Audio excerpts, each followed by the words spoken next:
This is The Rhetorical. I am Ian Geddes. My guest today is Peter Sage, a serial entrepreneur, author, personal development coach, TED speaker, and teacher. In more than 25 years, he has created over 25 companies, including Space Energy Inc. and the Energy Fitness Group. He has shared the stage with Sir Richard Branson, Kofi Annan, and former US President Bill Clinton, amongst others. And he is an honorary life member of the London Yes Group, the UK's leading personal development community. This year, he served 6 months of a 12-month sentence in Pentonville Prison as a civil prisoner for contempt of court, and has journaled the highs and lows of that experience he's called the Inside Track. I am thrilled to have him here today as we discuss his journey, his philosophies, and seeing the opportunity in adversity, and how he went into prison as a secret agent of positive change. Peter Sage, welcome. Wow, Ian, pleasure to be here, my friend. Amazing. We shall come to the secret agent of positive change very soon. That sounds very insightful. I'm asking all my guests this question. I'm going to read 2 lines from the poem Invictus, which I'm sure you'll know, and I'm sure it'll resonate very well with you. It's by William Ernest Henley. I am the master of my fate. I am the captain of my soul. How does that resonate with you? And I'm sure you are living that kind of a life that resonates from that. Great starting question. And what springs up for me straight away is that you can slice and dice life in a million different ways these days. Every psychologist or area of psychology or personal growth and development has their own take on where it is. But I'm a simple guy, and I like to keep things simple. And the 2 categories that I would chunk down the quality of life that separates the quality of life for people is, do you take personal responsibility for your life or do you not? That seems to be the starting point of personal growth. Are you willing to accept the fact that whatever happens to you, you are responsible for, and you are also responsible for how you engage with or deal with that? Because the alternative of not being the captain of your soul is that somebody else clearly is. And I don't like that scenario, because either somebody else has a different agenda, or is manipulating, or is serving themselves, or the other alternative really is the fact that you're just an aimless leaf floating down the stream of life with no real rudder or intention or purpose. And unfortunately, that's how a lot of people tend to engage, because they feel that life is happening to them rather than understand what I believe, which is life is happening for you. And the ability for us to transcend that gap, to cross that Rubicon of self-development, starts with taking full ownership that you are the captain of your fate and soul. And if you do not master that, then life will give you some escalating feedback that'll really entrench the learning experience around victimhood. So for me, that encapsulates the entire invitation, if you like, of personal growth.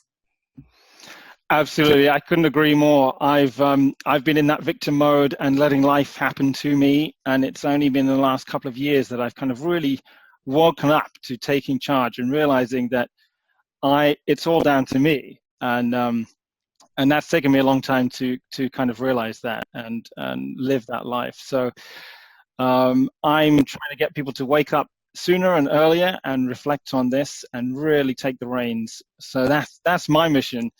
So thank you for that answer. That's incredible. So Peter, reading more about you for this interview, and I've been following you for a couple of years, but you seem to have lived in the last 25 years, have done so much and so many achievements. This interview could have gone on for several hours. I had to obviously whittle down what I wanted to focus on.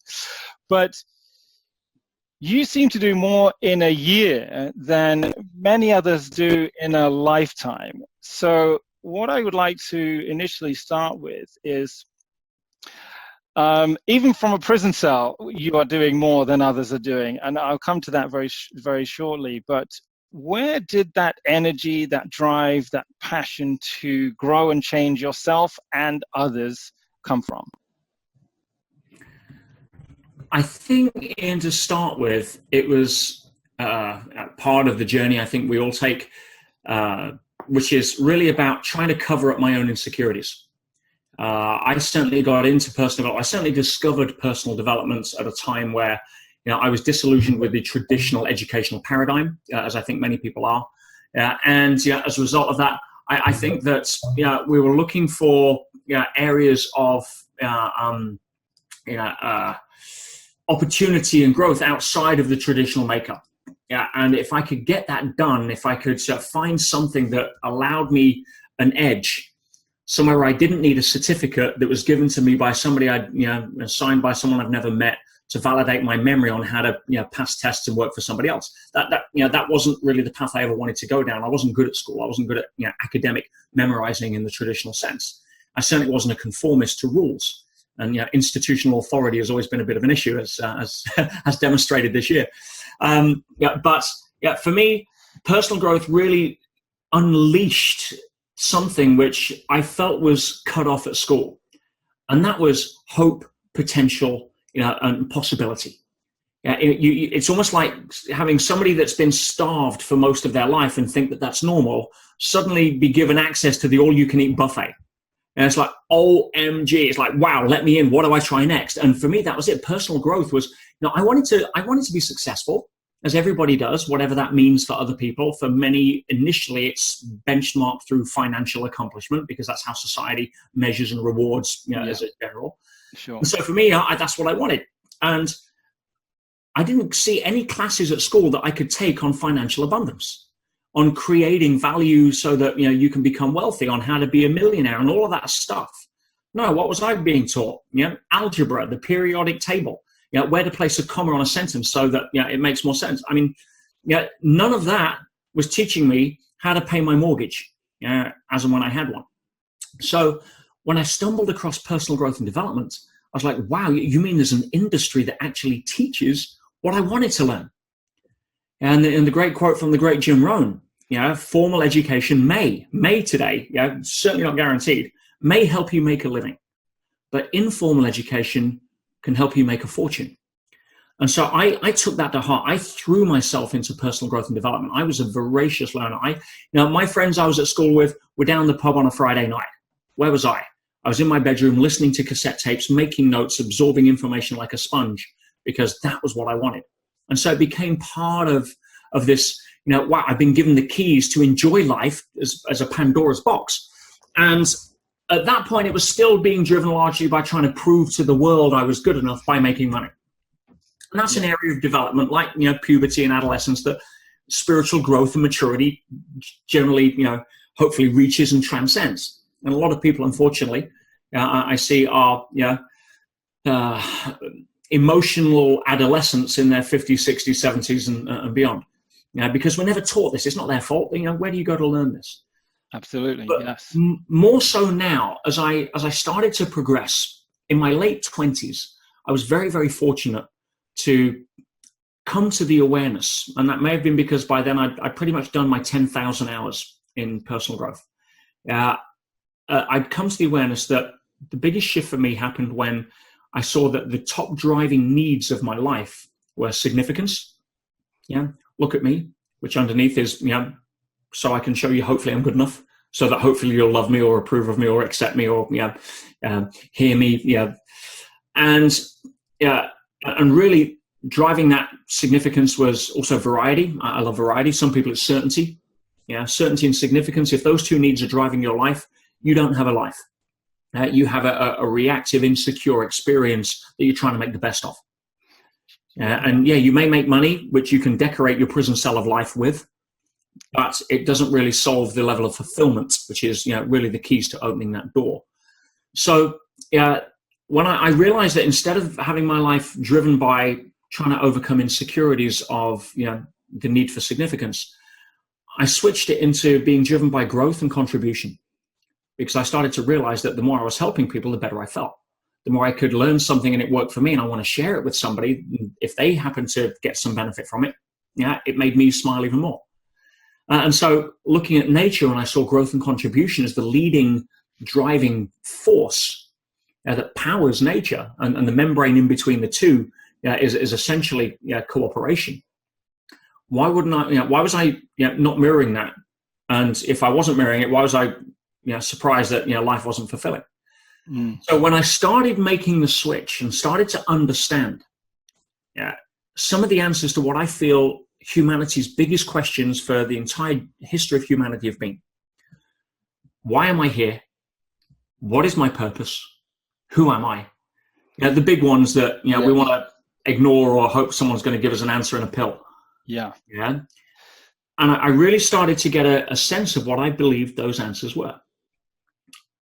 I saw the fact that life is a growth-centric experience. We're here in life school, earth school, whatever you want to call it. And the purpose of life is to grow up. Not physically, we don't get to vote on that, but emotionally, spiritually. Yes. To be able to move forward into taking responsibility for ourselves, for being able to move more into a growth-centric, contribution-based, cooperative-based, rather than self-centered, ego-driven, combative, for someone to win, someone's got to lose kind of mentality. That's a game many of us play, and I certainly did for a long time. But when I transitioned out of that, I realized that, hang on a minute, we've got 400 million years of fossil records that tell us emphatically that the purpose of life is to evolve, that we're here to grow up and become more, and we're constantly striving to reach the next level. That doesn't mean physically we're going to grow another arm. I think we're past that. That's why nature switched us into growing our prefrontal cortex, and understanding how to expand our consciousness now, not our muscle fibers. Absolutely. Yes. I mean, I can resonate with everything you just said there. And I think you've mentioned consciousness and fulfillment. And I mean, I started asking myself those big questions. Who am I? What do I? Just a couple of years ago, I was doing everything externally and people pleasing and just trying to just fit in and conform, and had put limits on what I can do and who I can be for my whole 20s. And so you obviously had realized very early on that education was putting a ceiling on who you could be and where you could go. And I know you're very aware of high consciousness and raising your vibrations and really starting to serve the community, serve others. That's where growth happens. That's where you start to make a difference. What is it that, do people have to go through the self-centered, if you like, that kind of base level vibrations before they can kind of start to be more self-aware and bring something else to the community? Is that something like almost like a rite of passage? Do you have to go through that first? In my experience, that's true for 99.9+% of the population. Buddha wasn't born enlightened. Right. Occasionally, you'll have very, very rare experiences of where somebody who is rock bottom 1 minute has this sudden transformation of enlightenment. People like Eckhart Tolle, for example. Some of the spiritual masters. But generally speaking, that doesn't happen. And if you're counting on that, then keep counting. Yeah. So let's do a fractal analysis or comparative assessment here. Let's take the school as a system, as a comparative. And incidentally, people think I've got something against the school. The educational system is perfect. It is beautiful. It is massively effective and efficient for what it was designed for in the 1800s. Yes. Which is to teach people how to conform, to transition from a feudal land-based economy into something new called the Industrial Revolution, where there's machines, where you've got to do as you're told, not question authority, show up on time, press the right button, otherwise you or somebody else is getting hurt. And that's what this education system en masse was designed for. It's just, it's not designed for 21st century life, where we need creativity to solve some of the world's problems. We need independent thinkers. We need people to be taught self-reliance, self-esteem, how to understand people relationships, what makes us get up in the morning. That's not taught, but it's only because we're using a different system. So, I'm not anti-education. I'm just saying we're using a flawed model that was perfectly designed for what it was good for 150 years ago, but now, it isn't working. But when it comes to, really understanding how to interact in a sort of growth-centric environment as a school system, do you have to go through the levels? Well, you don't have a situation where you have a PhD class that's available for teenagers. You don't teach college degrees to kindergarten. It's not a basis of you're better than me, I'm smarter than you. That's an ego sense of comparison. What we're looking at here is a question which would say, what's better? The acorn or the sapling? The sapling or the oak tree? Right. It's just different stages of development. What's better, a 10-year-old or a 15-year-old? They're just at different stages of development. Yeah. So do we have to go through this rite of passage? Well, you don't become big in the gym. You're not born with big muscles. You've got to start with small ones and then train them and learn nutrition and move forward. It's a growth-centric process. Or what's the point? You don't just arrive and figure it all out. Then there's no growth. There's no retention of understanding the lessons that you went through. Yeah. So I think it's required. And for some, occasionally, boom, the enlightenment fairy comes along, drops some fairy dust on, and wow, life transforms, and they suddenly get from being homeless and suicidal, as Eckhart Tolle was, through to being a spiritual teacher that's transcended ego and duality, and now teaches en masse. But again, that's a rare example. You may occasionally get a child prodigy like Mozart that can play the piano as a virtuoso at 6, 7 years old. But for the rest of us, we've got to go to piano class every week for 10 years to get close to that. For sure. So speak to me about victim mentality, because this is something you've spoken a lot about and trying to make people move forward and step out of victim mentality. This is when almost they're not asking themselves these questions of who am I, what am I doing, who can I serve, and being part of a bigger, wider community of humanity, as opposed to just focusing on themselves and what they haven't done or haven't got or haven't achieved and blaming it on other people. So this is the state of just letting life happen to you. Is that right? Well, when a baby is born, it is the quintessential expression of egocentricity. Babies don't care if the parents haven't slept. If they're hungry and it's 2 a.m, you don't see a baby say, something, I better give mum and dad a break. No, right? They're going to scream until you come and take care of something. Right? But that's okay. It's designed for that way. The challenge is, by the time we get to like 2 years old, all parents are familiar with the terrible twos. What is the terrible twos? Again, if you don't have context for understanding, life becomes frustrating at best and painful at worst. Just like if you don't realize that you're here to grow up, then you think you're here to party, have beer, earn money, and have a cushy life. That isn't the reason we're here. So if you try to do that, you may grow up, but then you're going to have a health challenge, a relationship challenge, your kid will be on drugs, whatever it is, there's going to be areas of growth. You have context for understanding it, then you can move forward. And so context is definitive. So context for the terrible twos is very simple. A 2-year-old suddenly gets to the stage of life where it realizes that it's no longer the center of the universe, but it still wants to be. And that's where the tantrums come from. It's painful. It's uncomfortable. I suddenly realize that, well, hang on a minute. I scream at 2 a.m. now. I get told to shut up.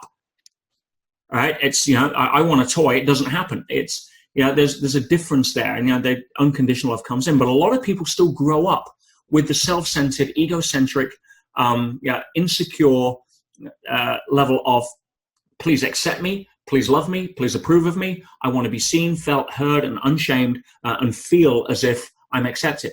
That's the nature of the human experience at its rawest core. So if we suddenly start to have situations where we forget that, which is for most of us, for a lot of our lives, we hang on to the pattern of victimhood. Now, that victim mentality also comes with a payoff. The ego loves to play the victim because it absolves us completely of responsibility, which would require courage to move through our fears. So, it's like going in the gym. You're here to grow. You're here to win the marathon of life. Let's use that as an analogy. So you've got a personal trainer called life that's going to say, hey, dude, I'm here. I'm on your side. I'm going to get rid of this extra 10 pounds. And within, a little while, we're going to be ready for a 4-hour marathon, right? But it's going to take sweat. It's going to take, learning. It's going to take, and you've hired this personal trainer. Now, you're going to want your money back if you're not throwing up at the end of that workout. Right. If you speak from that context, right? But, in order to suddenly say, well, hang on a minute. I don't want to train today. I want the muscles, but I don't want to lift the weights.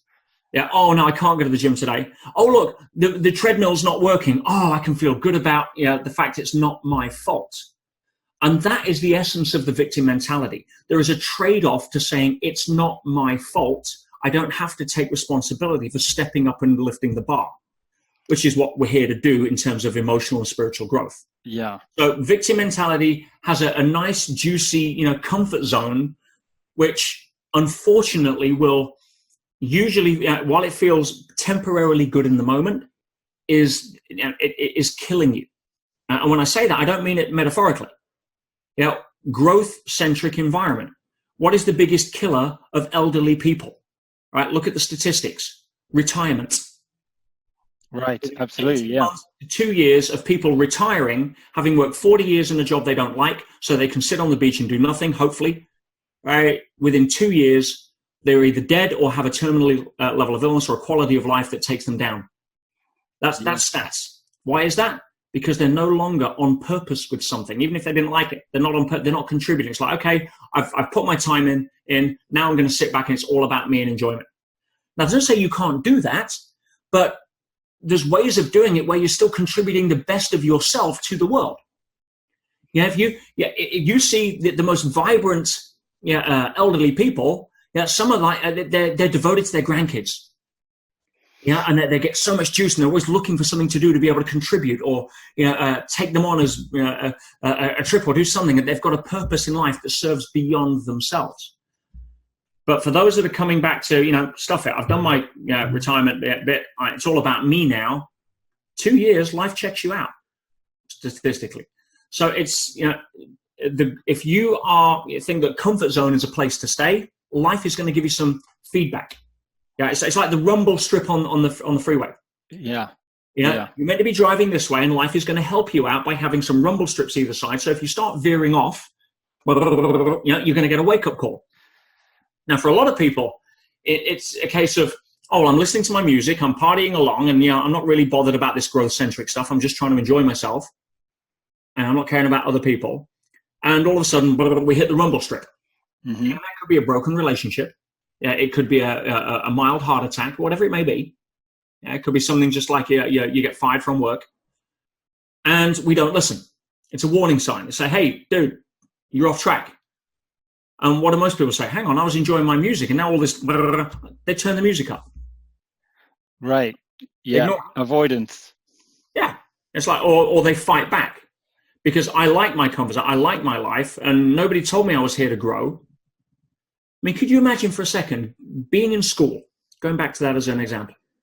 And for those listening or watching here, again, I'll invite you on this journey with me, right? Imagine going to school, but never understanding or being told what school was or what it was for. And you're like, hang on a minute, I get put in this freaking room with a load of other people. I've got to sit still. I've got to learn this stuff. I get punished if I don't, get the answers right. Like, I'm like, I've got to do it every single day, 5 days a week. Yeah, I'm like, I get let out for an hour a day, and then I've got to sit back in. Why am I here? You'd feel like you were in prison. You wouldn't understand it. Yeah. There's no fun there. It's like, it's confusion. It's like you try and survive the best way you can. But if you understand the context, like, no, I want to get my degree. Right? Now, exams are tough, and we get exams in life, what I call graduation events. But they're not meant to be easy. The exams at the end of the year aren't meant to be easy. And guess what? If you pass them, you go to the next year where the questions are meant to be harder. That's the growth-centric experience. But imagine the teachers one day turning around and say, hey, guys, we've scrapped the exams. I know it's causing stress for people and keeping you awake at night and all the rest of it. We've scrapped them. Now, we're not giving any degrees this year, but you don't have to worry about the exams. You're like, whoa, hang on a minute. I'm here because I want my degree. I want my exam. And you have a complete different shift around that. But if you don't know the context for school, it's like, wow, someone let me out of here. What is this all this? It's frustrating. So if you don't know the context for life, that we're in a growth-centric environment, again, 400 million years of fossil records to argue with, yeah, and look around, then it becomes harder.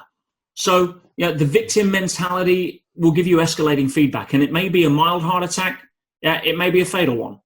It may be the fact that you're just not listening. It may be, say, your third failed marriage, or you finally realize that, well, hang on, if everybody I meet in a relationship's an idiot, maybe it isn't them. Yes. And so it's taking that feedback, but life will provide it. That's just the nature of the game. It's that blame culture that you can just sit back, not take responsibility, blame others, and you stay in your comfort zone. I have definitely been someone who stayed in his comfort zone for years, just partied on weekends, never growing, not pushing anything that would cause me to feel uncomfortable with life. And that was not a good way to live until I got to early 30s going, what am I doing? So it really highlights, but that you do need to constantly keep growing and be aware that change happens on the inside. That's what it's about, right? Outer world follows inner world. And it doesn't really matter the age. Some people, it may be their deathbed, they get the lessons which they take forward, and that's okay. For some people, like yourself, fortunate in their 30s, me very fortunate in my late 20s, started to really understand this. It doesn't make you a good or bad person. It may take your third failed marriage before you start to understand the interactions and the dynamics of unconditional love or tolerance or transitioning out of blame. If you fail your driving test 3 times, it doesn't make you a bad driver for passing it on the 4th time. Right. Some people, they've got the extra lessons that actually make them a better driver than somebody who aced it on the 1st time and hasn't had to go through that learning experience again. So it's not about being good, bad, better, or worse. Again, that's ego. If you are finally in your 60s and come across personal growth, great. That's okay. You finally understand that after again your third failed business, maybe there's something being presented here about attention to detail or money management or selecting the right people or treating my staff right. Or not being in the comfort zone because I think I can be a successful entrepreneur on 3 days a week, part-time, whatever it may be. Life will give you the feedback, but it's never too late. And it doesn't mean you're better or worse. It just means you're on your journey. Excellent. I mean, I couldn't agree more, and it's something that I'm really aware of now in the last couple of years. Peter, so we're going to talk about mindset and your journey. Can you talk what happened earlier in this year? You were sentenced to, I think, 12 months in Pentonville prison for contempt of court as a civil prisoner. Can you just give us a background as to the lead up to that and what was involved in that? Sure, because there's been some good lessons, for me as well all around on this. I mean, just to give you the 60-second context backstory here. I had a company, which you mentioned at the beginning, Space Energy, fantastic company. I sunk my life savings and net worth into that, some investors as well. And it was basically a very noble cause to commercialize space-based solar to bring a new form of energy to the planet. Now, at some point, because it was a very high-level, high-risk, high-level investment kind of business, we were trying to build satellites in space to broadcast clean energy to Earth. We were working with governments, with Boeing, with NASA. It was a high-level company for years, and I put into that, and we're running out of money. Now, at one point, I was approached by a gentleman in the IT industry to purchase some IT equipment from Hewlett-Packard that we could get at a discount, and I could resell that at very small margins. And I said right up front, I said, as long as I'm not breaking any terms and conditions with regards to that. And he says, well, as I'm not a distributor, never have been, no terms and conditions apply. So, Hewlett-Packard salespeople at that point were very aware that we were actually reselling the equipment. They were filling out paperwork to validate the discounts. Everybody was winning. I bought $12.5 million worth of goods, sold it for small amount of margin, maybe 1-2%. And everybody won. HP made a lot of money. I made a little bit. The resellers made some. And it was designed to try and be an extra bit of cash flow to help the business. And so then a few years later, I was living in Dubai at the time. I got a knock on the door at my home in England, surprised in the morning with a freezing order, freezing all of my assets from HP and a very proficient £100 million law firm that's known for their ruthlessness. And HP had gone to a judge and told them that my company was a complete scam set up to defraud them, and they were suing me for $17 million which was the difference between the retail price and what I bought it at. Now, I felt that was a scam. I felt it was intimidation. They even pulled me aside and said, listen, give us a very small amount of money and we'll make it all go away. They just really wanted to try and take some of the profit that I'd made on reselling, right, which I wasn't bound by any terms and conditions for. But they put a freezing order on. They got a judge to do that, what's called ex parte without my knowledge, to basically try and surprise me with some financial handcuffs. I kicked back against that. They wanted my fiance's engagement ring, right? I'm like, you've got to be freaking kidding me. As a guy, what would you do? Yeah, and I fought them on that. I paid that day. I paid my managing director, which I was allowed to do under the freezing order. But they spun a whole load of stuff, saying that I hadn't provided bank statements when I'd signed all of the authorities for them to go get them themselves, and tried to put me in court. And again, I felt it was a bit of a scare tactic to try and get me to settle. And we went to court in January, and I basically was there angry. I kicked back. It was me versus HP in my mind. I was very ego-driven. I'm, for maybe familiar with the term indigo children. I'm a classic first-generation indigo out of the early 70s, which is basically resistance to institutional authority, or anything that you feel is unjust by your own set of values. Okay. And I kicked back. That was my big mistake. That was my ego. I found out that basically I shouldn't be there to argue with HP. I should be there to talk to the court about why they think I tripped up over the freezing order. And why I felt it was unjust. And I never thought for a second or a heartbeat that we'd lose that contempt trial, because I had all the evidence to validate that, my side was, acting in the best interest of what I thought at the time was, legit. And I felt that they were just strong-arming me on a deal. So anyway, I found out, which I'm sure some of the listeners and audience have in the past, that court these days is no longer about who's right or wrong. If you believe that, you're in Disneyland. It's who can tell the best story, who can distort context, who can win their argument. And who has the best lawyers. Who has the best storytellers, also known as lawyers.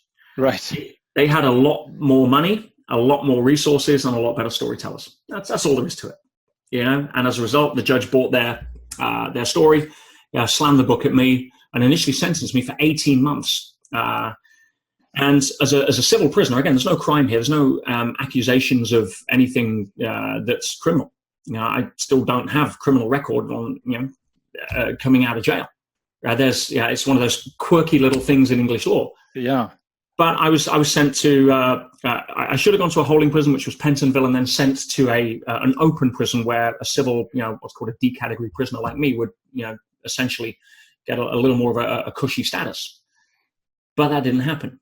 And I was sent to Pentonville, one of the most violent and draconian prisons in the UK system. And I was there for 4.5 months out of the 6-month sentence. As a civil prison, you get automatic release after half. There's no parole. There's no license as such, conditions. It's automatic release because I'm civil. I've never been accused of a crime. So, I found myself going away for what was going to be 9 months. We appealed and they dropped it. They kicked out the engagement ring thing. It was just a fiasco. I mean, why that was even mentioned? That was my whole point.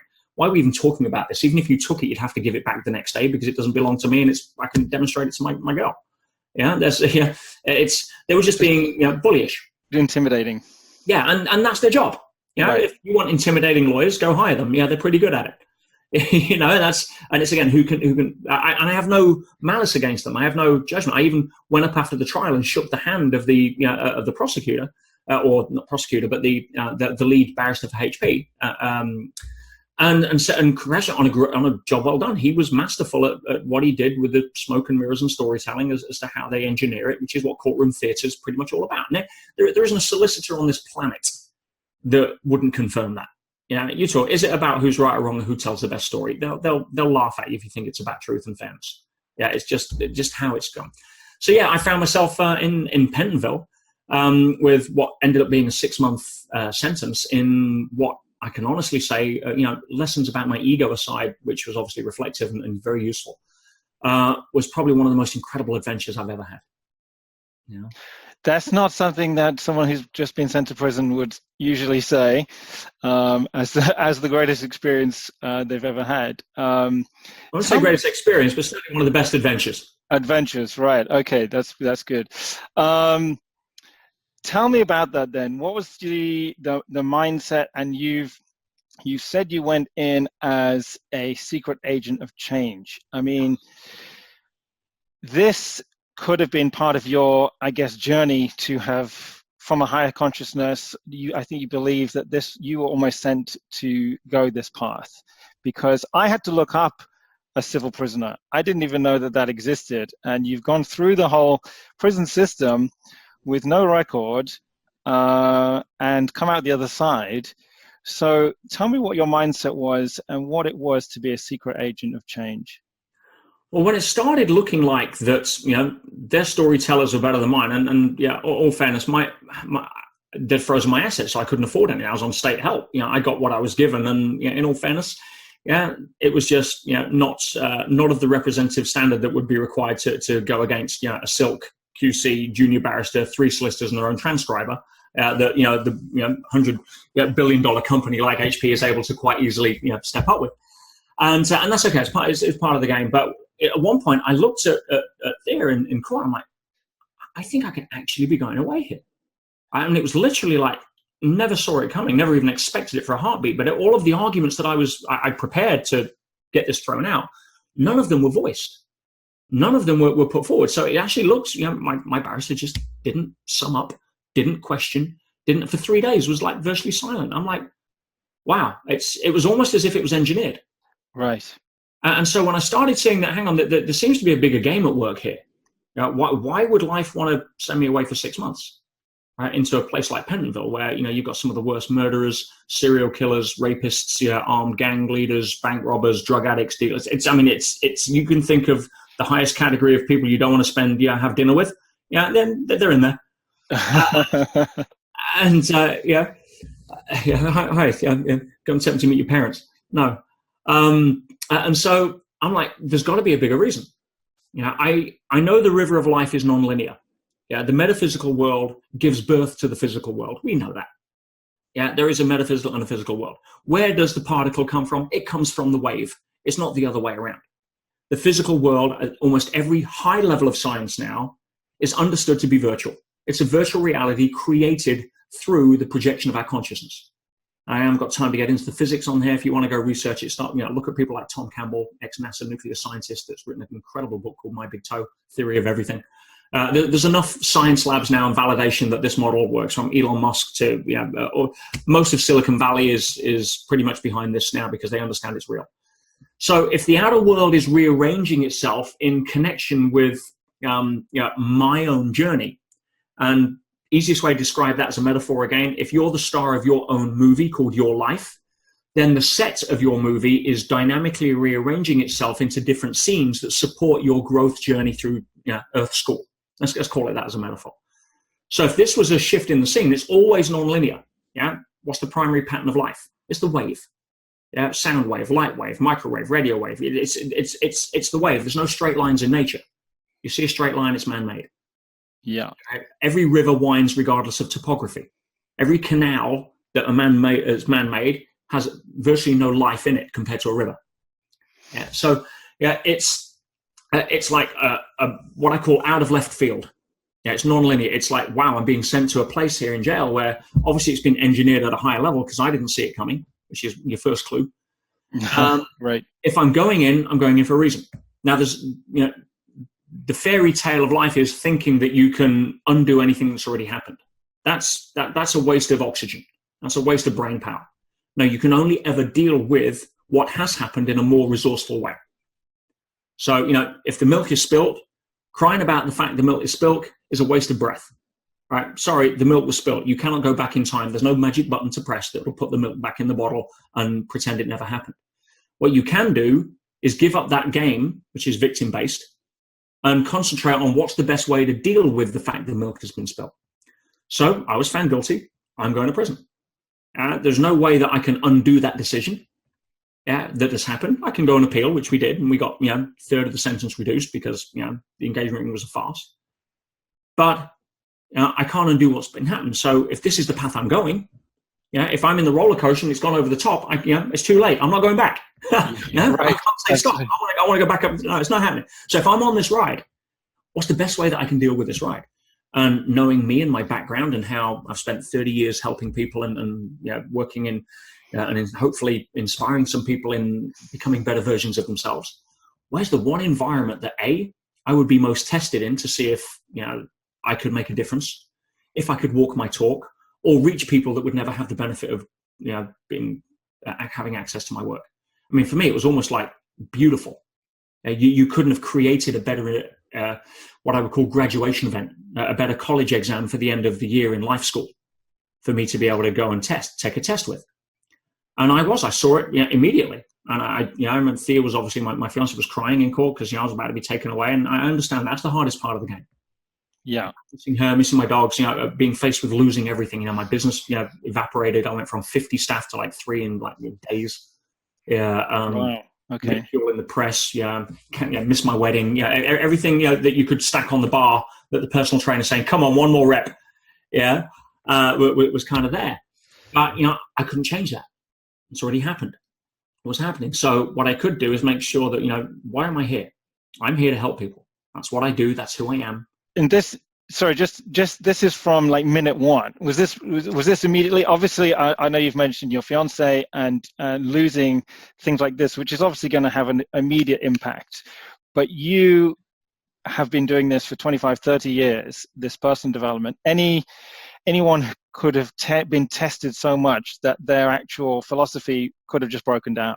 They could have reverted to a victim mode or just not being able to walk the talk, as you say. But you were aware that this was an opportunity to make change basically from the beginning.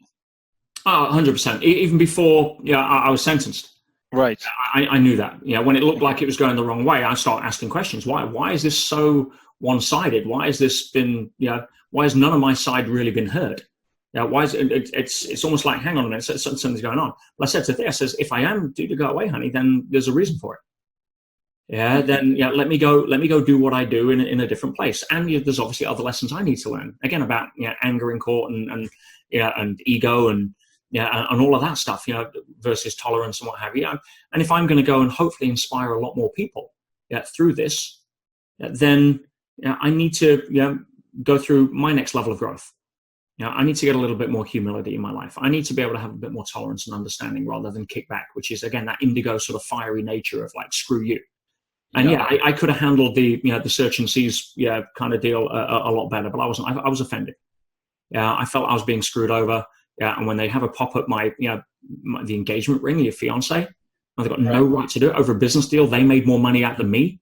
Give me a, it was like, come on, you want to put gloves on, let's play. But, careful who you pick a fight with.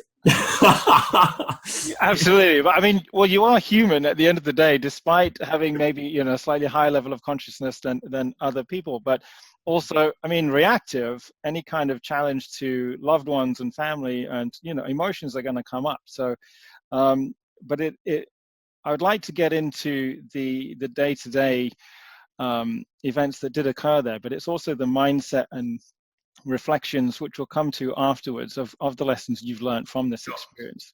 But can you just I know you've journaled this whole experience called the Inside Track, your experiences and the opportunities that came about from it, but can you give me an insight as to what the cell experience was like? Were you sharing with multiple prisoners, or what was the day-to-day? Well, actually, on arrival, it was quite funny because I'm wearing my suit and I get processed as like a prisoner. Again, this is all new to me. I'm kind of a little deer in the headlights, but I know why I'm there, and it's kind of fun. And just to set the frame here, Ian, which I think will be useful. I felt that, again, come back to the movie of our life metaphor, right? If you take a professional actor, let's call it Daniel Craig as a favorite for James Bond. Yeah, for sure. Yeah. He's taking his script, he's shooting the movie. Now, in that movie, there are going to be scenes where he's with the Bond girl, on the beach, on the sunset, and that's a nice scene to shoot. There's also going to be scenes somewhere during that 6-week filming period that they tend to, operate in when they're making the movie, where he's probably, in the Arctic, under the water, under the ice, wrestling with the baddie. And there's safety and frogmen and everything else around, but that's probably not as nice a scene to actually act in as the one on the beach with, the Victoria's Secret model. Right. That's fair enough. But he's a professional actor, and his job is to act in every single scene to the best of his ability. I simply saw myself shooting the prison scene in my movie. Yeah, every single movie requires what to be a good movie? Everything. You want comedy and drama and intrigue and tragedy and romance and and everything. That you want to walk out of that cinema at the end of the game thinking, "Wow, that was a film I'd watch it again." That was the ride. Yeah. And nobody wants to pay good money to go watch James Bond rescue a kitten out of a tree for 90 minutes. Right. That's not the game. And some people, their life is a horror movie, and they get off on that. Some people, it's a drama. Some people, it's an adventure. What you don't want is to be boring. You don't want to get to the end and think, was that it? And that's how most people are in kind of survival mode, unfortunately. Mm-hmm. So I simply saw this was me spending 6 months on location as a field trip, essentially shooting the prison scene in my movie. And that's how I held it. And I'm there to act the best of my abilities, which is to be the secret agent of change to help as many people as I can. And so, I get processed in. Both the prison officers and the doctor that night ask me if I'm undercover. Right. Right? They said I was far too joyful for my first ever day in prison. Right? Well, I've only got one stay, and I tried being unhappy once, and I didn't like it. It didn't stick. And it's that simple, by the way. Right. So, so the first week or two, I'm kind of getting, settling in. I've got a cellmate for the first 2 weeks called Mark, who was the most negative, the most, victim mentality mode, big guy too, 6'4", sort of like 18 stone. And he was also quite prone to anger and violence. And I was able to calm him down. And we had a news-free cell. You get a little TV in the cell these days, essentially what they put in for babysitting. But the cells are tiny. There's 2 of you in there. It's draconian. If you're not on education, which will get you out for 2 to 3 hours a day, which I was banned for 7 weeks on education for no reason given. They for 7 weeks, I was in there for 24 hours a day, save 3 to 4 days a week where I was let out for 40 minutes for your social time. Every other social you might get exercise, but if it's raining, the guards don't like getting wet, so there's no exercise, it's cancelled. And it's winter at the time, so imagine it in England, we don't get dry days. So dealing with levels of solitude and understanding for self-reflection, for me, they built my own meditation room for me and locked me in it. How's that for helping you out with self-discipline? So that was almost a room for you, in the best way for you to thrive with that mindset. Yeah, absolutely. And I got my books and study and none of the craziness that I was involved in. And the business that I built, which was starting to help a lot of people. Now, we built up to, 6 figures a month from scratch within, a few months, which is that's what I do. I build businesses. But it all went away. But it was so demanding, so draining. I've been turned into a seminar guy. I don't want to be a seminar guy. I want to be a guy that creates information that helps change people's lives. That I'm lucky enough to channel through. I don't want to be in the business of selling tickets. That's a different business. I don't mind getting on stage. I don't mind working with promoters and bringing me in to be able to help people because my events transform lives and I'm very proud of them and the results speak for themselves.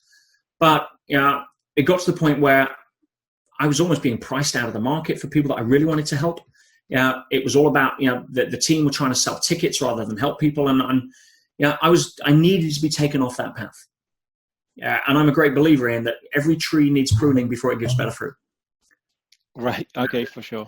There are a lot of ecosystems, especially in Africa, that are purposely designed by nature to be fire-driven.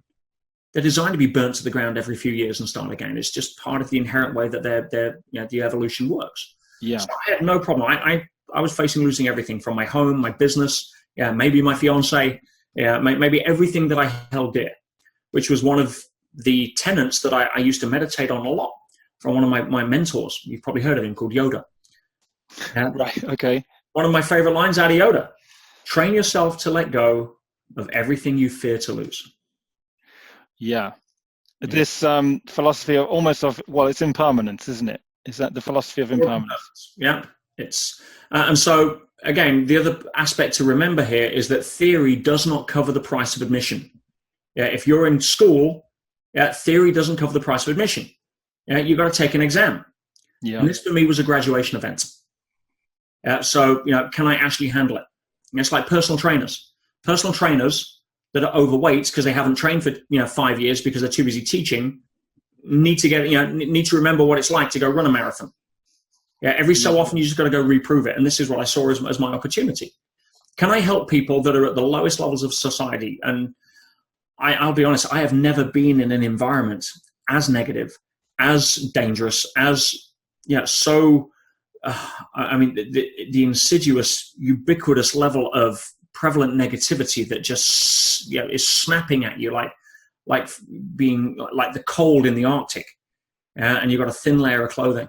It's ever present, and that was the hardest part, being into that level of environment and still trying to maintain my own level of energy and then help others with it. But yeah, it wasn't easy, but it's not meant to be easy. Yeah, life is giving you graduation events to prove that you can grow, not so you can complain about why the rest of your life you need to be a victim. I could hang on to that story for the next 10 years justifiably, why this happened in court and that shouldn't have happened, all that bullshit. Right. And if that happened, it would mean I would have failed the exam and I'd probably get another one in similar circumstances, even though different, maybe different scenario, different scene in the movie, but it would still be testing. So you went in and you've used the term empowering the prisoners. What does empowering the prisoners do? Is that basically raising their level of consciousness, or just understanding them a bit more? For a start, I've got no right to empower anybody. I've got no right to change anybody. Right. There's a lot of people in personal development that forget that. I have every right to be the example and offer the invitation. Not everybody in there is going to take it. If I thought that was the case, or I was measuring my own validation of the ability as a teacher by what my students did, then I'd be in ego-driven validation Disneyland. Right, again. So I can only show up. But frequency, which every scientist will tell you, everything in life operates at a frequency. Everything vibrates, everything's oscillating. Again, primary pattern of life. So if you are operating at a certain frequency, you will invite people into that frequency. People that are there, that don't think they've got a choice, but would take the opportunity, will find you. You will come across the perfect scenarios at the perfect time. I was in prison as the perfect opportunity, the perfect scenario at the perfect time in my life. So for me, I'll give you a very easy to understand example that'll probably make this explain the difference between synchronicity and coincidence, because a lot of people that are materialist based call it coincidence, which is an act of randomness, versus synchronicity, which is, it was meant to happen, more than coincidence. Yeah. There's intelligence behind it. And if we take the metaphor of an ocean, the ocean has various levels of depth, and each level of depth has its own ecosystem. The coral fish and the coral feeders are designed to operate at a different temperature, different access to sunlight, different environment, different food, different predators, etc., than the bottom feeders, for example. Or if you go down 30 meters, it's a different type of fish and environment that's suited to that. And the bottom feeders don't meet the top feeders. It's just designed that way. So you've got these different layers, if you like, of ecosystem, but it's one ocean. Yeah. Now, for us as humans, because we live on something called the surface of the earth, we tend to miss the fact that there are different levels and depths and ecosystems that operate, because they operate on different levels of consciousness. If you're operating at a certain level of consciousness, you're swimming along, you will just happen to meet other people at that level of consciousness. The same ecosystem is operating. That's why you go on holiday, you happen to meet people that you get on with. Or you just happen to grab it at work. You will be repelled if you're in a contained environment with fish that don't swim at your level. Mm-hmm. It's no surprise that a clownfish finds a sea anemone. It's designed because they're both designed to operate in that ecosystem. You find your soulmate because you're operating at the same ecosystem, the same frequency.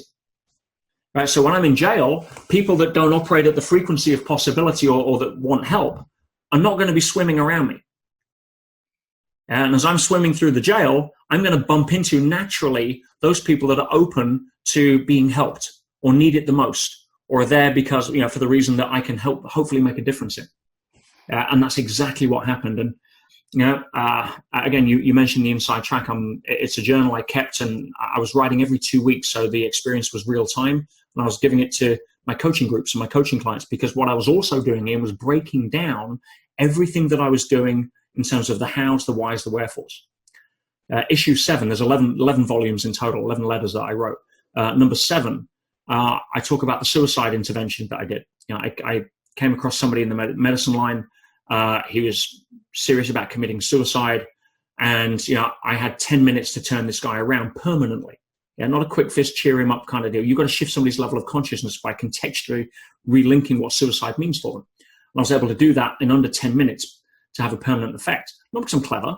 I've done this work, let's say my 10,000 hours. I should be good at this by now. Right? And so, but I break it down so people can understand it. They can follow it. They can do it for themselves. And so that's what the Inside Track was really about. Not just my story about what happened, but an owner's manual for self-empowerment. So you can help yourself and others. And there was a lot of that. So I was on a mission. And I'm very proud and I'm humbled to say that the letters that I got, not from the outside, I got hundreds of letters from people I've never met, from countries I've never been to that, have supported my work, people like yourself that I'm very, so grateful for. I mean, that was food that kept me fueled in there. Really, that was a starving environment of love. And getting the love through the letters that came through and the emails from other people, not that I was able to respond, because there's nothing, there's no electronics in there. Everything I wrote was by hand. And to be able to get that was great. But to get the letters from the prisoners, for the difference that I made, and I've got so many. Also the governors. I ended up going to a D category prison finally for my last 6 weeks. And governors of both prisons wrote such incredible letters about what I was able to have achieved in there, and what I'd done in there. Senior officers, members of staff, teachers. In fact, one senior officer, the day before I was released, a senior officer had been in there for 23 years, I believe, wrote a full-page letter, basically saying that in the 6 weeks I was at the second prison, I'd managed to impact over 60 to 70% of the whole prison. And he's actually sent me an email. I've been out now, time of this recording, nearly 3 months. He sent me an email a couple of weeks ago saying that people still are affected and the legacy is continuing. And again, that's not about me. It was never about me. One of the most impactful pieces that I wrote to help new prisoners, I wrote anonymously. But it spread like wildfire through both prisons and really helped people. It got so many people off antidepressants, just this one. I call it mud or stars.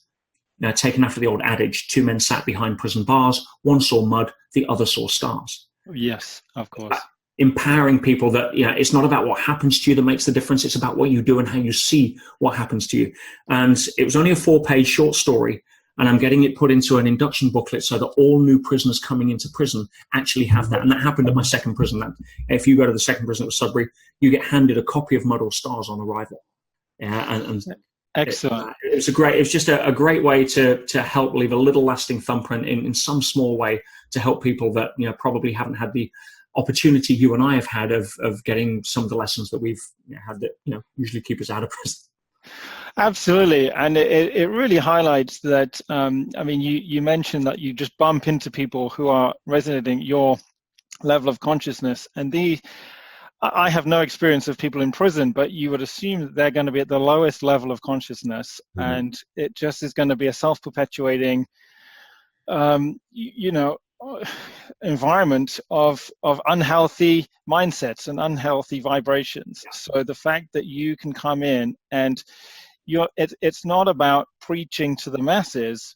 If you're changing one person, 2 people as they come to you, then that's just going to, ripple along and make the changes. And that's what you've already expressed your mission to be, is to make those changes, to raise the consciousness. It's David Hawkins' work, isn't it? The map of consciousness, the human consciousness. I'm a huge fan of the late Dr. Hawkins, and he should have won a Nobel Prize for his delineation of understanding consciousness at different levels. Unfortunately, I think the people that give out Nobel Prizes don't calibrate high enough to recognize that, but that's another story. It's fantastic. Yeah. But no, if anyone's not read Power versus Force, it will change your life in terms of understanding people and human behavior and where people are at. And tolerance is a big part of that. Now, again, what's better, the 15-year-old or the 10-year-old or the 20-year-old? It's not, you're just at different stages of development. Yeah. And that for some people is a big wake-up call. Right? We like to project our own level of the world and model of the world onto others as a righteous sense of, I'm right, you're wrong, and if you did what I did, then you'd be better. Well, nobody's hearing that.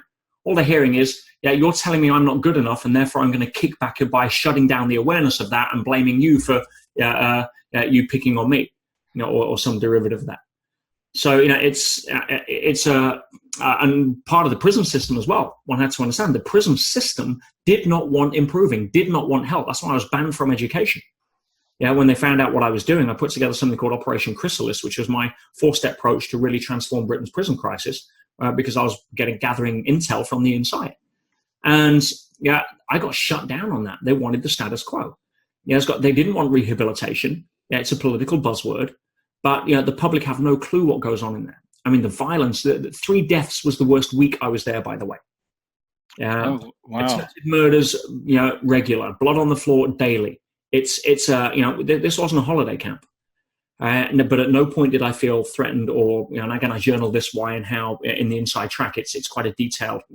Not only would it make a good movie, but it's engaging. But there's a lot of how-to stuff in there that can help people on the outside. But just like I said earlier about the education system, isn't designed for supporting 21st century life. It was perfectly designed for what it was for, post-industrial revolution. The prison system of today in the UK isn't designed to rehabilitate offenders. It's not designed to shift their levels of thinking and consciousness to stop them from engaging in criminality, which is why so many repeat. It's designed as a Victorian model of essentially containment. How do we stop you from going out society and committing crime because that's your level of consciousness? And guess what? While you're in there, you can't commit crime. As soon as we let you out, statistics will say 70% of prisoners reoffend, because when they're in there, nothing is being done to shift their mindset. That's what I was trying to do. And when you see some of the letters that came back, and I published it in an appendix to the Inside Track. I mean, one of them, Oliver, bless him. He starts off his letter. When I came to prison 3 months ago, my life was a complete disaster. 15 years a heroin and crack addict. He'd lost his wife and kids to his addiction. He was in pieces. I took Oliver under my wing. He was one of my students in there. When he got released, and he wrote me this beautiful letter. He signed it. Ex-drug addict, reformed offender, and proud husband and father to 3 beautiful kids. And I spoke to Oliver. This was 4 months ago. I spoke to Oliver recently in the last couple of weeks. He's still clean. He's got his life on track. He's just about to buy a house with his mum towards the ocean. So he's getting out of his old environment because he understands peer group. Now he's completely shifted. And I've got so many letters like that. I was so blessed from so many people. And that's that's nothing against the system. It's just not designed yet. It's not been modernized. You don't modernize a prison by putting in toilets and TVs. You modernize a prison by being able to shift the consciousness of the people inside it. Mm-hmm. Yeah, that's what stops them going from committing crime. And that was really what I was trying to do. Amazing. So that's the Inside Track that people should really take a note of. And can people get the Mud and the Stars? Or is that only if you... Yeah, no, if you go to my website, petersage.com, you'll be able to download the Inside Track. And I'm also doing the audio version as well. I know that there's 85,000 words across it. It's a whole book, pretty much. So I'm editing that right now. And the reason I'm editing it is not to change anything. I'm just giving a little bit of context to some of the stuff, because I wrote it for my high-level coaching clients. Yeah, they were already up to speed with some of the language and terminology I use. So I'm just re-editing, because remember, it was all by hand. So right. Yeah, I'm just re-editing slightly so that people don't get confused or lost, and there's a few bridges in there. But the story, the words are all original. It is all in there. So Mud or Stars will be in there. Go to there. You can download the first issue, and I'll send you the rest. I'm not charging anything for it. It's my gift to the world. And absolutely, please go check it out. If you find something in there that resonates and helps you, then again, that makes it all worthwhile for me. Amazing. Peter, I'm just very aware of the time, but there's just one thing, a couple of things I just want to ask you about. It was World Mental Health Day a couple of days ago, and you just mentioned a suicidal prisoner and this kind of mindset. And you would be the perfect person for me to ask about just depression and suicide. And suicide is the #1 leading cause of death in Britain, especially in men under age 50. Why do you think that is, and what can we do to shift this change? Again, you want a quick answer, don't you? So, which I can't give. Read issue 2 of volume 2 of the Inside Track. I talk a lot about why people are suicidal, right? Because there's so many of them in there. Volume 7 is the suicide intervention I did and how I break it down. But to give those listening a quick overview, people are suicidal, genuinely suicidal, not the people that scream there because they're looking for a cry for validation, attention, etc., which is the vast majority. Those that are genuinely suicidal form a minority of the people that claim suicide. But that's okay. There's no judgment on the people that don't. It's just their scream for help. Genuine suicidal people are suicidal for one reason. They do not have a compelling future. If you have a compelling future, you're not suicidal. Their problem is they don't have a pathway to get out of pain. Their rules for what the outside world have to look like in order to feel non-suicidal are not being met. Their rules for happiness are probably, which they've probably never even analyzed, make it almost impossible to feel what they want to feel. And their rules for being upset, depressed, what have you, make it almost virtually guaranteed that they will feel depressed on a regular basis. And if you can understand that also most suicidal people and depressed people are depressed and suicidal because they're too busy being focused on themselves, which is, go back to our original conversation, the antithesis of a growth-centric classroom. Life will give you feedback by making you depressed if you're too busy focused on yourself. That's part of the rumble strip. Right? That's like, wake up and not being disheartening here and not having empathy for these people. Of course I do. But sometimes we reinforce patterns of depression by essentially conditioning the victim mentality. They get more connection, more significance through that than they do risking the courage to go to the gym and lift the weights. But if you're suicidal, you don't have a compelling future. You think if I turn left, I get pain. If I turn right, pain, back pain, forward pain. The only way out of pain is to kill myself. And that's such a tragedy. If you can get somebody into a compelling future, and the pathway to that is usually by taking the focus off themselves and giving them a sense of purpose on how they can help or contribute and move forward. The second they have one direction out of pain, suicide is no longer an option.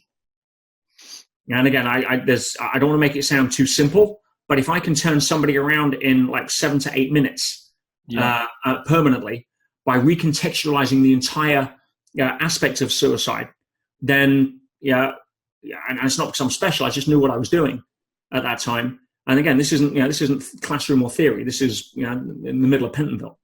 So if you understand the what, whys, and how fors, and by the way, that volume, I had letters wrote in. I had one lady write in saying she'd never understood or come to terms with her father's suicide. And she's now in her 30s. Her father killed himself when she was 5. She's never forgiven him, come to terms with him, understood it until she read that letter.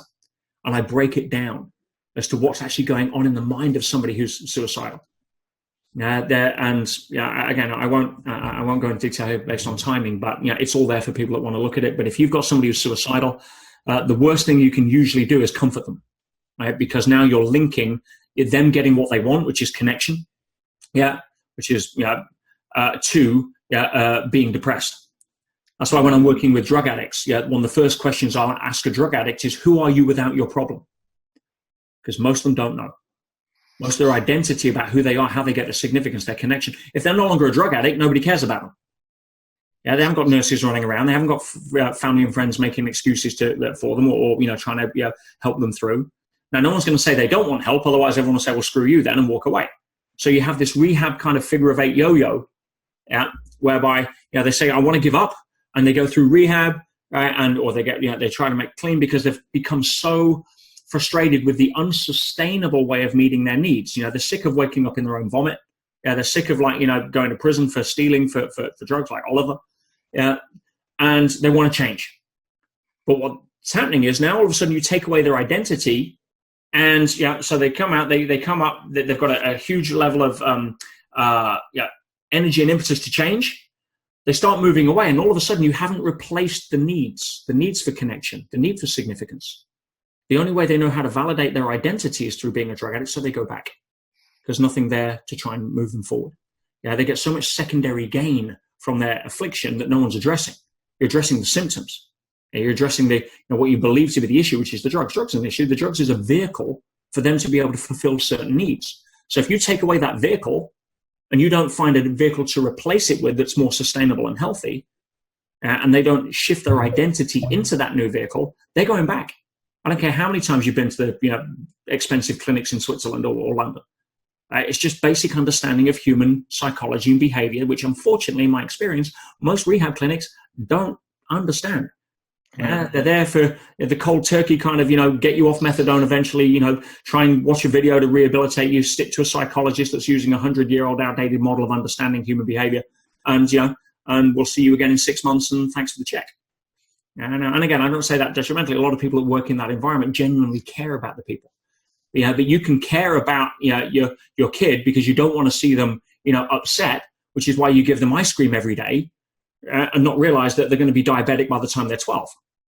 Yeah. Okay. Excellent. So almost detach from the problem. Don't keep. Is it a sense of keeping them in victim mode that is perpetuating the problem? You're reinforcing secondary gain. Again, right back to the first thing we said about, captain of my fate or master of my fate, captain of my soul. Yeah. These people are not. And they've never had the ability to cross the threshold, which if you look at the map of consciousness, that threshold calibrates at level 200 out of 1,000. If you read Power versus Force, you'll understand.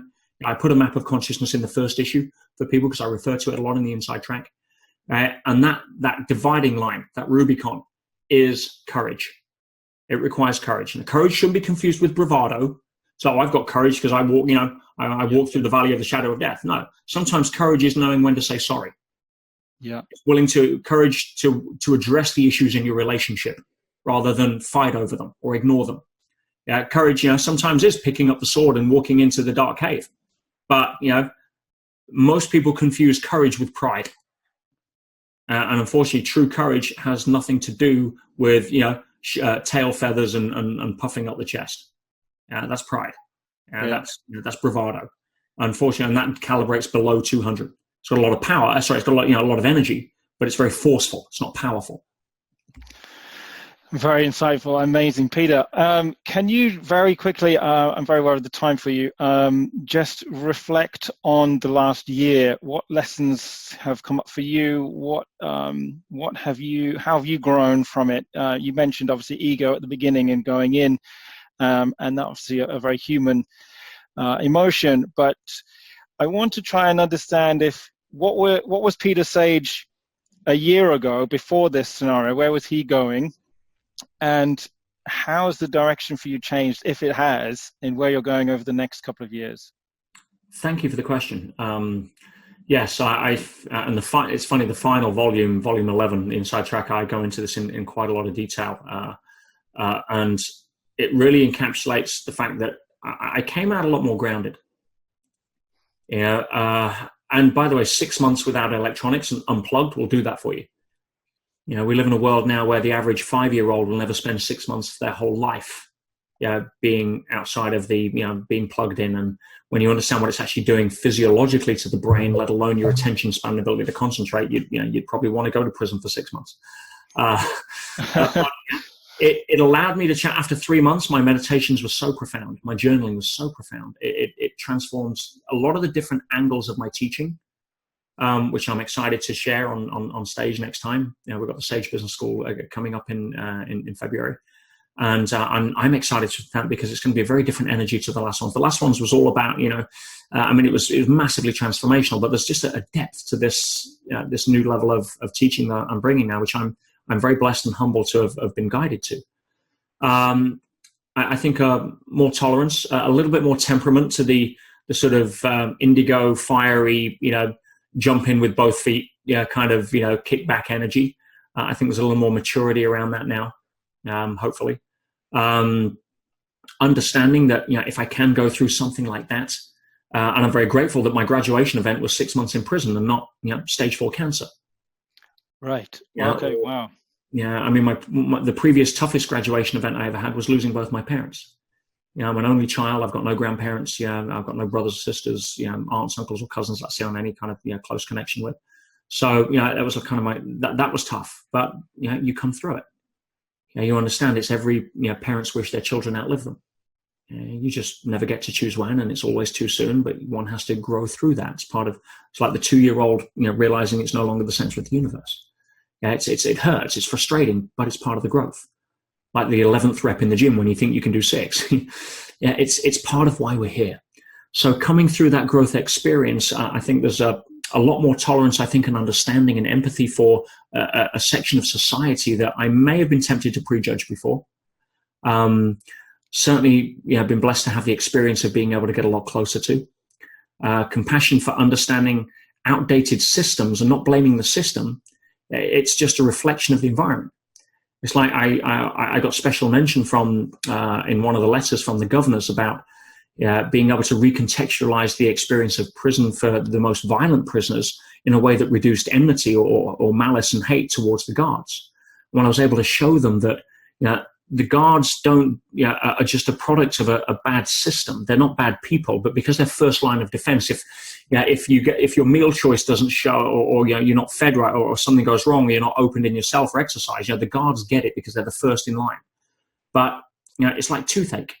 Toothache doesn't make it personal that it upsets you on your birthday. It's just a product of a bad environment. And when they started to understand that, the prison, the way it's designed, 200 years old and has nothing to do with rehab, it's containment, it's a bad environment. So therefore, stuff's going to fall through the cracks. And therefore, when they started to understand that they had more compassion for the guards of trying to manage that ineffective system rather than complain at them or for what they believe was the cause. And so there was a lot of shifting around that. And that, I applied in other areas of my life as well. So, I also wanted to get back in touch with, or it got me back in touch with my passion for writing, although not with a pen. I'll give you that. I was very happy to see a keyboard. But yeah, so and writing books now. I mean, the book that I'm writing at the moment, after the Inside Track, obviously now published, but the book I'm writing is on adversity, and it's really the book that I think everybody needs to read to understand the contextual relationship to adversity in a way that empowers them. It doesn't disempower them. Most people have no clue how to hold or make sense of adversity in so many different ways. And count me for that in that. Well, the subtitle of the book is How to Become Your Best When Life Gives You Its Worst. And I'm excited to write that over the next few months. I'm more excited about, rather than chasing my tail on trying to sell programs, which is what my team was kind of focused on. And that's no fault of their own. That was their focus. I'm looking to do less seminars now and create more content online for people to be able to enjoy, and really sort of come from that place of more grounded contribution than sort of craziness building a personal growth business. So that's kind of the biggest shifts I think that came out of it. Amazing, Peter. This has been incredible.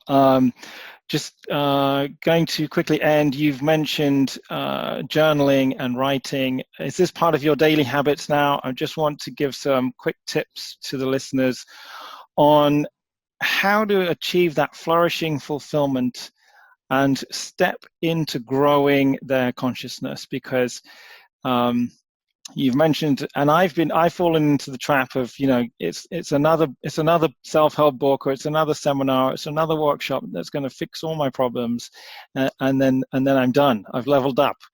But obviously that's not the case. People are postponing happiness. I don't like using happiness. I prefer to say flourishing, because happiness is fleeting. But what is your daily kind of routine, your daily habits, and how can people start shifting into this higher consciousness? Yeah, I'm a morning guy. Yeah, you can sometimes have the night owls, the morning guys. I'm a morning guy. Yeah, I'm like a battery. I charge at night. I get out of bed bouncing around, fully charged at 5 a.m. Yeah, by come sort of 10, 11 o'clock, my energy's down. I'm sort of like, I need recharging.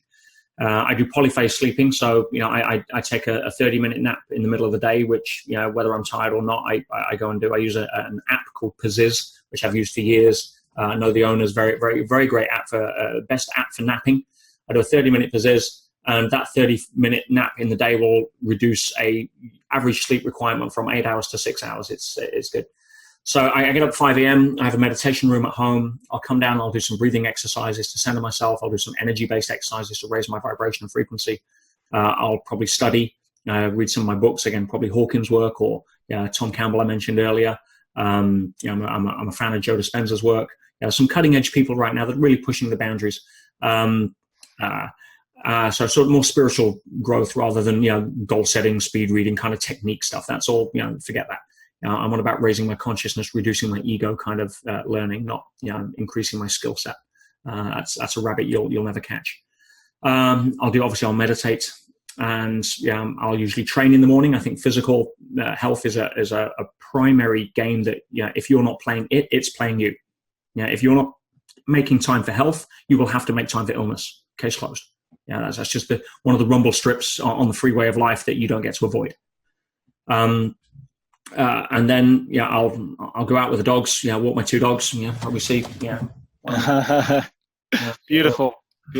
And yes, I'll bike 5 miles with the dogs. Jack Russells never wear out. And I'll come home. I'll juice. I'm a big juice guy. And I will. By 9 o'clock, body's done, mind's done, spirit's done. I'm ready to play. Pick. What's a good focus here. And really, that's kind of my daily method of operation. That's my daily routine. That's kind of sacrosanct. If I'm off my game because I don't do it, I'm on my game when I do it. It's quite simple. Outer world follows inner world. Joe Dispenza said a great opening line one time at one of his events. He said, and I'm off to see Joe in a couple of weeks. He said, how many people here created their day this morning purposely at a quantum level, through meditation, intention, focus? And not many hands went up. And he says, the reason you didn't is you don't believe it's possible. And what I see is in personal growth and development, the whole next seminar junkie, the next, sort of book. The analogy I'll leave you with here, Ian, is that, and the viewers, is that, if you take a chef gets good by getting in the kitchen and making stuff and making mistakes and readjusting and getting experience, time in the saddle, should we call it, time in the saucepan. Yeah. What most people, and certainly myself for many years, are guilty of here, or make the mistake of, I don't want to use the guilt word, make the mistake of, is, I just need to read the next book, next cookery book. Yes. I know. I'll go take the course on how to be a better chef. All of that is knowledge acquisition, means nothing. Application of knowledge, showing up, get in the kitchen, make mistakes. We're not designed to be perfect. I write about this again. It was a big part of coming to terms with, again, the lessons I needed to learn that put me from courtroom into prison. Was we're not here to be perfect. That is a construct that the ego creates to chase rabbits you'll never catch in order to hopefully be good enough never to be rejected. That's the game. You can't win it. Now, you go to school, you're not designed to get 100% in the exams. If you get 100%, the exam wasn't hard enough. Right? In fact, if you go back now and take an exam that you did years ago at school, you'll probably not get 100%. Right? We're here to make mistakes and learn from them and move forward. If you think you're here not to make mistakes, then put down whatever you're smoking and understand that you're not born on planet perfect. You're born on planet Earth school. We're here to learn and grow. And the only way you learn and grow is through making mistakes, getting up, falling down, scraping your knee. They tried the experiment in the 70s where they took kids and tried to create the perfect environment for them, never to be challenged.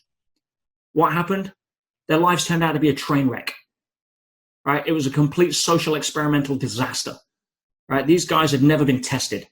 They couldn't function in society. The first part of uncertainty that shows up, they crumbled. Their access to courage was zero. We're not designed. Steel isn't forged in an ice tray. It's forged in a furnace. If we're here to become the best versions of ourselves that we can be, not to prove to anybody, but because that's the nature of growth, then one has to understand that making mistakes is okay. And you make mistakes not by reading another book so you hope you don't make mistakes, but by getting in the kitchen and throwing in. And if you put in too much chili pepper and it burns your mouth, then great. That's called feedback. Let's not do it again. Right, absolutely. I'm the number one that needed to hear that. I'm the number one person that needed to hear that information. But that has been amazing. Peter, this has been phenomenal. I've loved this conversation. Where can someone find out more information about you? Your website? Standard stuff, petersage.com. Yeah. And that's you can download the Inside Track. I'm revamping that right now, but whenever you go there'll be something that I can hopefully contribute to some people that'll make it worth their while, something they can learn or be inspired by. And and if it resonates, come play with me in person at one of the events. I'm going to be doing a lot less of them now on my new path. Or as I say, I've got a ton of stuff on my YouTube channel I try to put out there for free to try and help as many as I can. So stay in touch. Be a pleasure to shake your hand one day, whoever's listening. But other than that, stay amazing and thank you for your time so far. And Ian, you've done an amazing job. Thank you for bringing this to your audience. Thank you so much, Peter. This has been phenomenal. Thank you for your time. And all the listeners out there, please take a listen, leave a review on iTunes, and share this out to everybody that you think will get something out of this, which I'm sure will be a huge number of people. Peter, thank you so much. Pleasure's mine.